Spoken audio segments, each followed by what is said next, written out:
Sikugabo Jean. Sikugabo Yohani. Kasiani Oko Kadendege. These 5 men are Hutus. They're on trial in this Gacaca court for their part in the 1994 Rwandan Genocide that almost destroyed the country. Over 800,000 people were killed, mainly from the Tutsi tribe, who the Hutus set out to destroy in 100 days of fighting, bloodshed, and ethnic cleansing. The Gacaca courts are based on the traditional way the people of Rwanda settled village disputes. The courts are normally held outdoors, so the whole community can attend. The judges have been trained in how to run each court session and have wide-ranging powers. Well, actually the Gacaca courts have, they have a lot of authority, they have a lot of powers, because like you see, that group of local judges, if for example they are not satisfied with the explanations that those people who are accused are giving, they may decide and say, well, for you, Jean-Paul, as the name was being mentioned, we are not satisfied with your explanations, and so we are sending it to prison for 35 years. The Gacaca courts are a key strategy in dealing with the aftermath of the Rwandan genocide.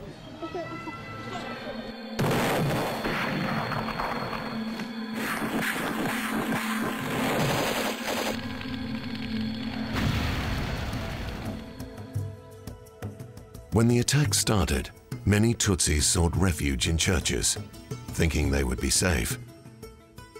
The tragedy that is remembered in this church today is that Hutu priests allowed the Hutu militia to enter their churches by force and slaughter those seeking refuge inside by the thousands. In this church, more than 6,000 men, women, and children were killed by the cruelest of methods. There are many sites like this one in Rwanda, all now memorials with the bones, clothing, and possessions of those killed here, left as a reminder of never again.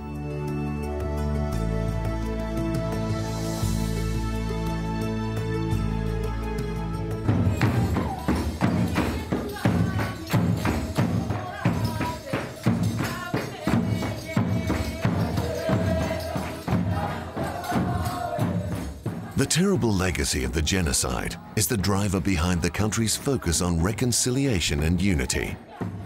The government has made this focus a top priority.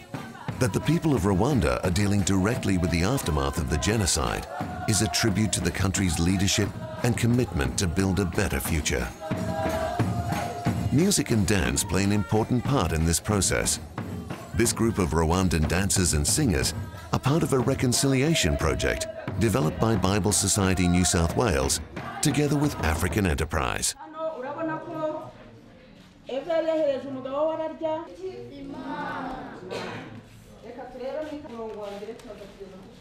Working with the support of the Rwandan government, Bible Society and African Enterprise are helping to bring about reconciliation through a Bible-based program run in primary schools.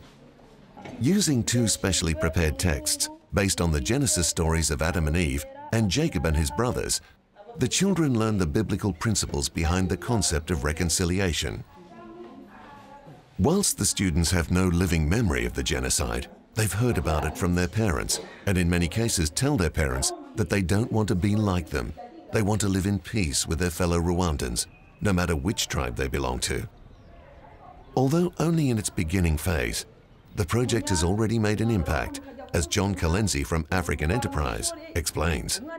So when they come together as 3 ethnic groups and sing together and compose songs together and do some music and some drama together, that's one way of bridging the gap between the Tutsis and the Hutus.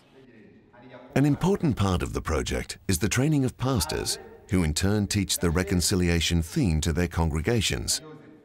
This seminar is also looking at the story of Jacob in the Old Testament book of Genesis and how this example can be related to the aftermath of the Rwandan genocide.